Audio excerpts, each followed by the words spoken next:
Welcome back, audience. Hope you're doing good. I'm gonna shoot a short video for you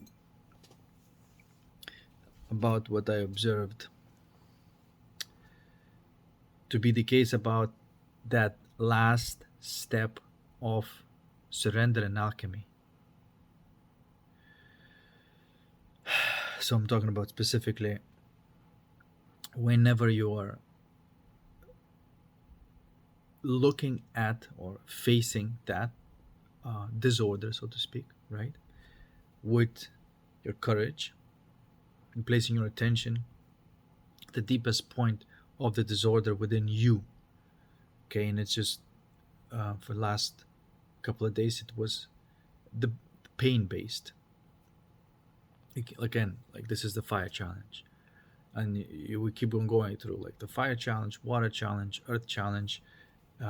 You can take a note of it. I may start taking notes of it to actually witness the cycles through your own experience. It's like, what did you feel? Did you feel this week, that week, and this week? And I'm sure that you're going to find that there are these four types of disorders. The fire would be pain, water would be um, poison, and earth would be pressure, and air would be confusion.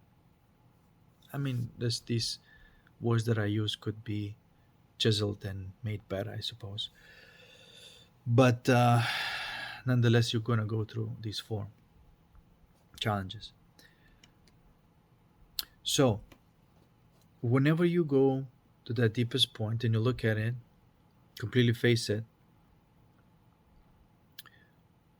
what usually may happen is that your mind is waiting. Your mind is in a discomfort and it's waiting for it to end. Isn't it ironic? And that's exactly what would actually end it. It is no longer waiting. There's this little process that you can also observe, like there's this waitingness. And then when you look at completely that waitingness, and then you surrender, because the surrender is stopping waiting. See how interesting is that? If people don't know what surrender is, it would be the stopping of waiting with your mind is a surrender. Isn't it cool? And so there's like this um, discomfort. Mind is waiting for it to end, and then you stop waiting. There's this motion of surrender. To stop waiting, you gotta surrender. There's this relaxation at the deepest point of discomfort. Relaxation at the deepest point of discomfort. That you just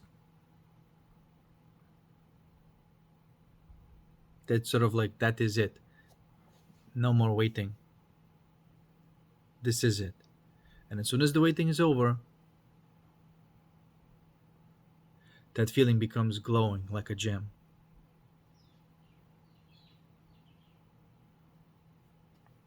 Okay? But it's always about that feeling of your center and the background of everything. That's where you are at the beginning. You always want to be in that liminal space, which is your soul. And that's why alchemy is the only way. Again, I just call this alchemy. But you can do this with your consciousness, with your perception. You can find that deep discomfort within you. I mean, when you live at that level, any kind of change in the ambient affects you immediately, right? And so, if something takes you out of this golden throne, as I call it, you get to work on the alchemy. And I think we all have to find that specific motion of courage and surrender that we all have. We're supposed to be sort of like a second nature, or maybe primary nature is supposed to be primary nature, actually. But we have to learn.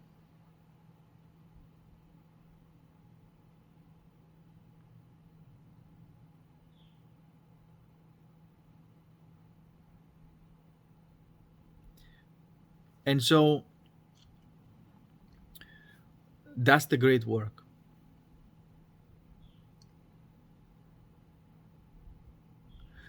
But the work is, what you're actually doing is you're taking the information that is disordered and you are dissolving it and reorganizing it. This is why the word orgon, organism, um, orgasm, they all stem from this uh, organized principle. So that's what you do in the end, in the essence, right? If you were looking from the perspective of that aperture of everything, uh, then it dissolves, because if you're still sort of like in a waiting thing, there's still identification with the process itself. Like you see what I'm trying to say? There's this disorder, this disorganized information that's ugly, and you take it as you, and that's what it feels like. But the moment you don't take it as you, and you have that thing that as you, and then you touch it to the background of everything, it unknots, it dissolves,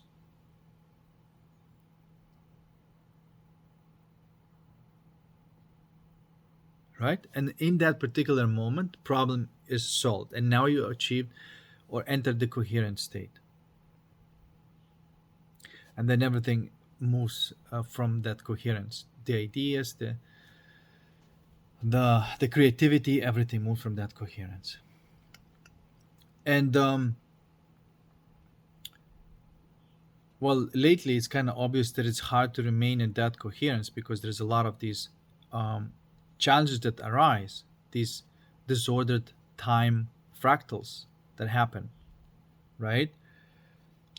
You can create a lot of stories of why these disordered time fractals happen, and that you can create a villain that somebody's doing it and stuff like that. But um, it is usually just simply the system of the matrix, and you can look at it as like some sort of encryption that you have to decrypt, right?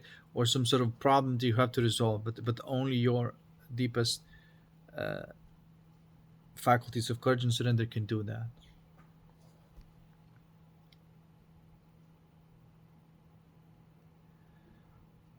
And so you work with that. You work with that.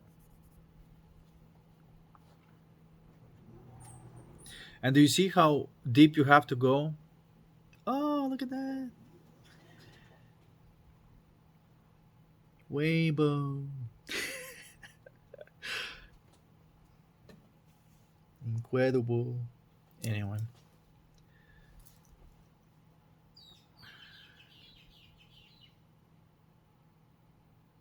So the coherence, right? Ah. And so you take literally that information, that disordered, and you reweave it. Isn't it cool? It's super cool. It's the coolest thing ever. It's the coolest thing ever. Um, it's amazing. It is absolutely bonkers.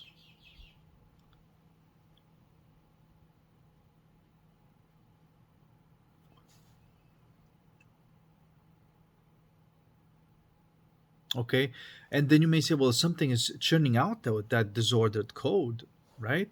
Something is churning it out that you have to deal with it. I mean, something is churning it out. Yeah, um, the matrix is churning it out.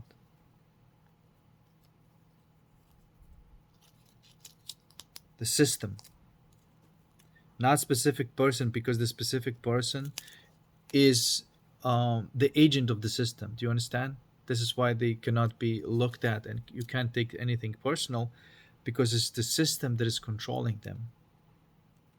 There's no evil person or the wicked person who is actually like alive. It's all programs that are just running the script. Aliveness happens when the person moves to its soul. That's when aliveness happens. For whatever reason, the coherence appears, and person is in his or her soul.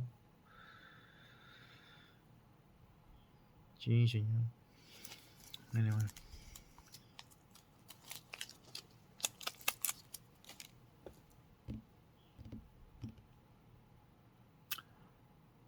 Okay.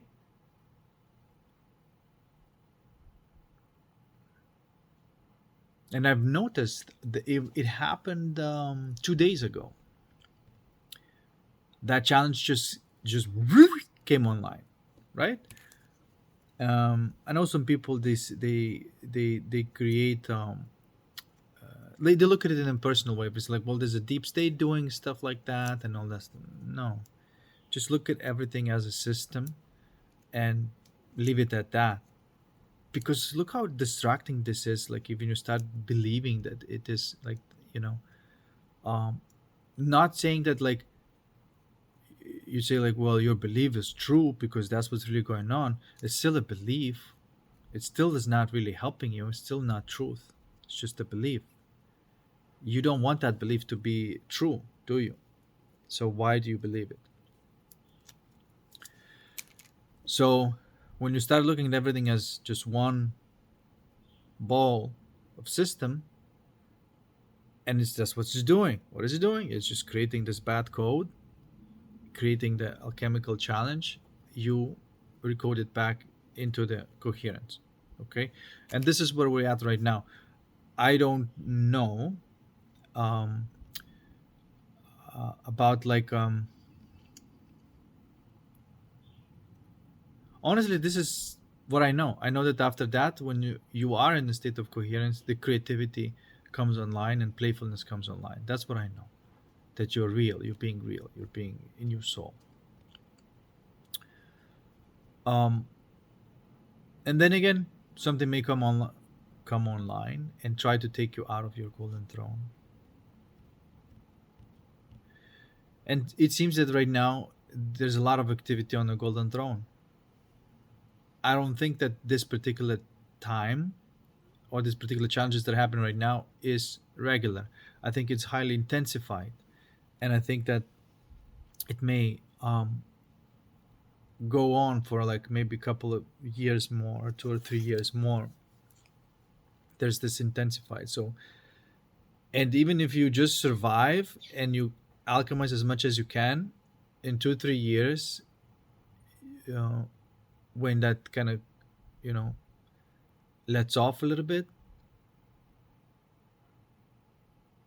then even I mean, honestly, that's when your life may start for real, because if you have so much of your attention taken by I'm being messed with. This is just like a son son playing with me.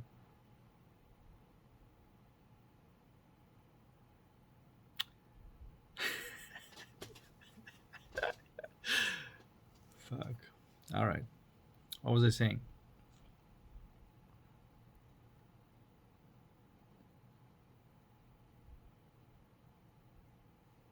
Right. So when so much attention is placed on the golden throne, there's not even a lot of energy to go into imagination.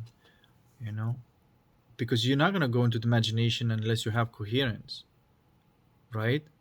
So that's why coherence is first. And if you're working on the coherence, then you can't really go into the imagination until the coherence is there. Once you have the coherence, you can then go into the imagination, and the imagination is going to be imprinted with the coherence. Um, to me, it's quite simple, like obviously, you don't want to imagine things feeling um, not ideal. You want to imagine things when you feel amazing. That's what you want to do. So you see how deep you have to go to sort of pop on the other side, because it is like popping on the other side, and then how much Matrix is working to try to take you out of that.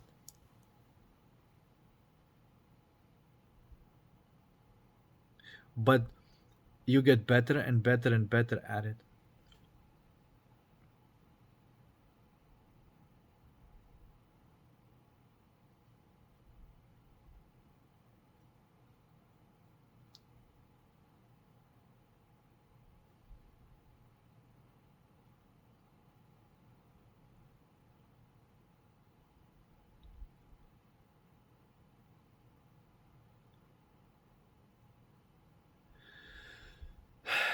Yeah, the waiting is the last thing to end.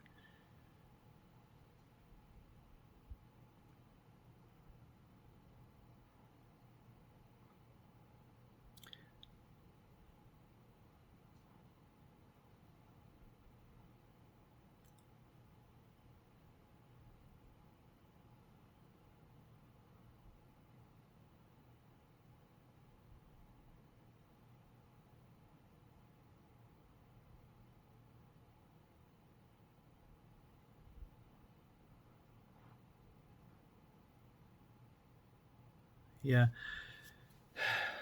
and it is a bit of a work. You take it with your attention, and you like surrender, or like that type of letting go, relaxation, and sometimes you just do it like in in a patterns, relaxing in pulsation, and it's almost like a play. You gotta play with it until you find how to unlock it. It's really like unlocking the Rubik's cube kind of thing.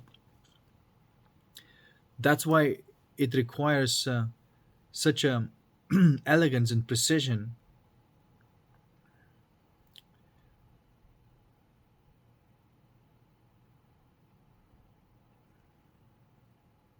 It's not a brute force thing. You have to be able to be quite bendy and quite you know um, wavy and particly. You have to be both wavy and particly, and you have to know where to be a little bit more wavy, and then you have to know where you need to be more particly, and just by the feel. That's why the alchemy is such a tricky thing, because you have to go by the feel all the time. You have no measures, you have no light posts. But one of the things that helped me to understand that spontaneity is dancing. Dancing helps me to understand what's that fluidity and solidity is when it's fluxing between the solid and fluid, and then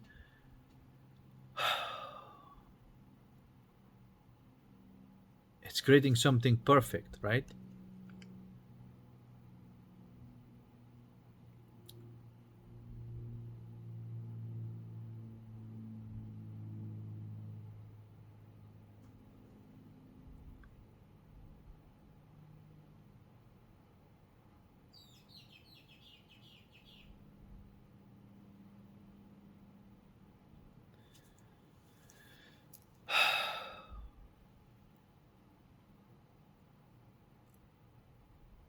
So there you go. The hope, the ending of the hope is the beginning of the faith.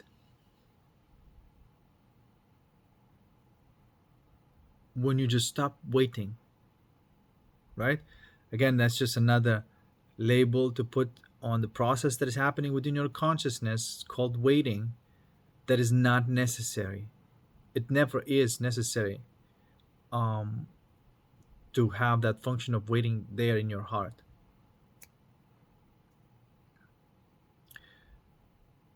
Um, in a body, that might be different thing, because body is different. But there's not supposed to be any kind of waiting in your heart. But a mind and body, it's normal, because like it's called anticipation, and so you want, uh, you know, no waiting in your heart.